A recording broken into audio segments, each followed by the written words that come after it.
جن لوگوں نے اللہ کے حکم کو قبول کیا ان کی حالت بہت بہتر ہوگی، اور جنہوں نے اس کو قبول نہ کیا اگر روئے زمین کے سب خزانے ان کے اختیار میں ہوں تو وہ سب کے سب اور ان کے ساتھ اتنے ہی اور نجات کے بدلے میں صرف کر ڈالیں، مگر نجات کہاں؟ ایسے لوگوں کا حساب بھی برا ہوگا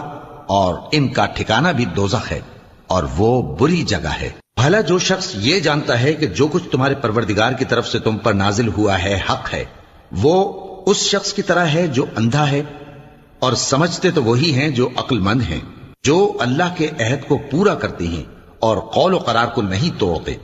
اور جن رشتوں کے جوڑے رکھنے کا اللہ نے حکم دیا ان کو جوڑے رکھتے اور اپنے پروردگار سے ڈرتے رہتے اور برے حساب سے خوف رکھتے ہیں، اور جو اپنے پروردگار کی خوشنودی حاصل کرنے کے لیے مصائب پر صبر کرتے ہیں اور نماز پڑھتے ہیں، اور جو مال ہم نے ان کو دیا ہے اس میں سے پوشیدہ اور ظاہر خرچ کرتے ہیں